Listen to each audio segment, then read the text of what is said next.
रावलपिंडी के इंजीनियर उमर फारूक, जिन्होंने टायरों में हवा भरने वाली डिजिटल मशीन तैयार कर ली है और ये मशीन इंपोर्टेड मशीन से 50 गुना सस्ती है। कोशिश करें कि इसको हम मुल्क से बाहर लेके जाएं, इस मुल्क के अंदर रह के भी कामयाबी हासिल कर सकते हैं। 220 वोल्ट और ये सोलर या बैटरी ऑपरेटेड दोनों पे चल सकती है। उमर भाई, मुझे जो बताएं, आपने डिजिटल मशीन तैयार कर ली टायरों में हवा भरने वाली, ये आइडिया कहाँ से आया? सर ये हम बेसिकली जब ग्रेजुएट हुए 2017 में, तो फिर हमारे एक दिन में ख्याल था कि हमने कुछ करना है इसके लिए। तो उसके लिए हमने 2-3 आइडियाज़ पे काम किया जो कि हमारे कामयाब नहीं हो सके। फिर हमारे ज़हन में एक आइडिया है कि हम ये गेज बनाते हैं। इस पर हमने काम करना शुरू किया 2020 में।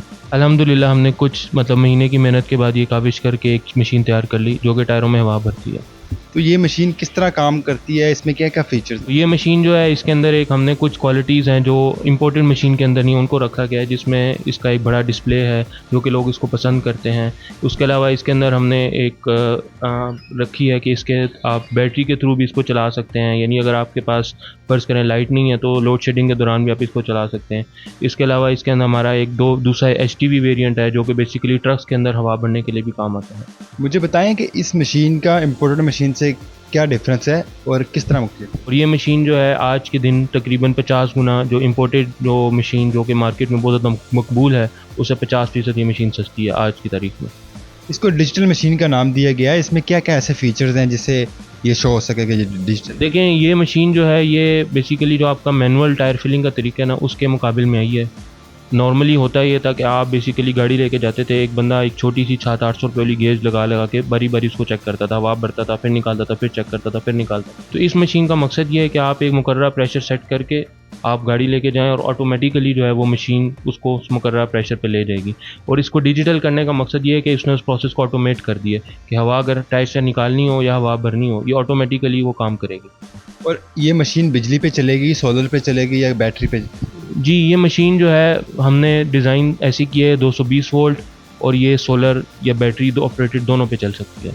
तो ये मशीन क्या रिमोट से भी कंट्रोल की जा सकती है? जी बिल्कुल, इस मशीन के अंदर हमने एक फ़ीचर दिया है जिससे हम रिमोट के थ्रू इसका प्रेशर जो है वो ऊपर नीचे कर सकते हैं, क्योंकि आम तौर पे जो लोडर गाड़ी होती है उनके अगले टायर में ज़्यादा कम प्रेशर होता है और पिछले टायर में ज़्यादा प्रेशर होता है, तो उसको बार बार मशीन के पास जाके प्रेशर चेंज करने की ज़रूरत नहीं है, थ्रू रिमोट वो इसको चेंज कर सकते हैं। इसको कितने आपके मेंबर्स, टीम मेंबर्स ने बनाया है? किन किन लोगों की इसमें शिरकत है? इसमें हमारे एक बहुत ख़ास दोस्त हैं, मोहसिन जंजुआ साहब, जो कि हमारे कंपनी के फाउंडर और CEO भी हैं। उनकी एक बहुत बड़ी एफर्ट शामिल है, उनके साथ में। उसके अलावा हम जहाँ भी गए लोगों ने हमें बहुत वेलकमिंग अंदाज से हमारी सारी मुश्किलात दूर करने की कोशिश, जिसमें मैं 50 से 60 लोगों का नाम ले सकता हूँ, जिसमें छोटी छोटी लोगों ने इनपुट की और इस चीज़ को बनाने की कोशिश की। तो ये आप कितने अरसे में एक मशीन बना लेते? देखें, ये मशीन जो है तकरीबन एक मशीन बनाने एक दिन में तकरीबन हम 10 से 12 मशीनें बना सकते हैं। पाकिस्तान भर के अंदर हमारे जो वेंडर्स हैं जिनसे हम सामान उठाते हैं, जिसमें साहिवाल में, लाहौर में, इधर इस्लामाबाद, पिंडी इस्लामाबाद में, मतलब इवन कराची तक जो लोग हैं वो हम मटीरियल को हम सोर्स कर रहे हैं। इसकी मैन्युफैक्चरिंग में जो पुर्जे इस्तेमाल किए जाते हैं वो सारे के सारे पाकिस्तान से ही आपने इस्तेमाल किए या आउट ऑफ कंट्री से भी कुछ मंगवाएं? देखें, इसमें तकरीबन 80 से 90% जो पुर्जे हैं वो हम लोकली, इसमें गुजरांवाला के अंदर चीज़ें बनती हैं, लाहौर के अंदर बनती हैं, तारें शरें हर चीज़ लोकली प्रोड्यूस है। लेकिन कुछ सेंसिटिव आइटम्स हैं जिसमें बोर्ड के इलेक्ट्रॉनिक से कंपोनेंट्स हैं, इसका सेंसर है, प्रेशर सेंसर है और इसका कंट्रोलर है, वो ऑब्वियसली बाहर चाइना से इंपोर्ट कराना पड़ता है हमें मजबूरी के तहत। इसके अंदर उसकी जो पावर सप्लाई है वो भी शामिल है। तो इस मशीन की क्या कीमत रखी है और इम्पोर्टेड मशीन से ये 50 गुना सस्ती किस तरह है? देखें, इम्पोर्टेड मशीन से ये 50 गुना सस्ती है। इस मशीन की भी कीमत जो है वो तकरीबन 34,000 रुपये, और जो मार्केट के अंदर एक अच्छी मशीन है जो कि लोगों में मकबूल भी है, उसकी कीमत जो इसके मुकाबले की मशीन हम समझ सकते हैं वो तकरीबन 60,000 रुपये की है। तो आपके फ्यूचर प्लान्स क्या हैं? फ्यूचर में इसी काम को किस तरह आगे लेके जाएं? देखें, फ्यूचर प्लान जो है वो अभी हम कोशिश करें कि इसको हम मुल्क से बाहर लेके जाएं। इसमें हमने कुछ छोटी छोटी काविशें की हैं, जिसमें अभी हमने रिसेंटली 2 मशीनें ओमान भेजने की कोशिश की हैं।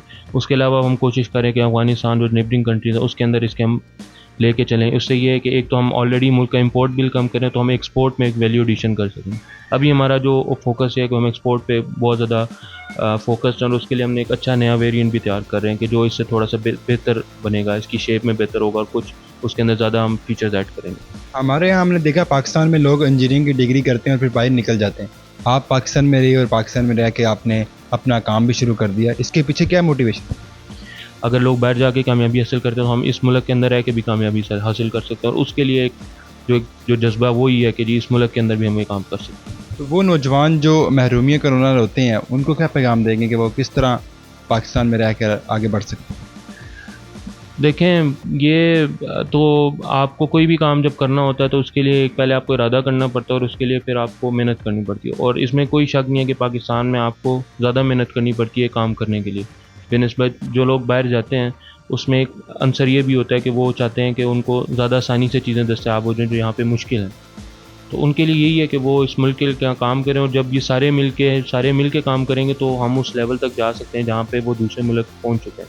और अगर हम सारे इसी तरह बाहर ही जाते रहेंगे तो फिर ज़ाहिर बात है हम तो फिर रिवर्स में ही हमारा जो गियर लगा वो ही कंटिन्यू रहेगा।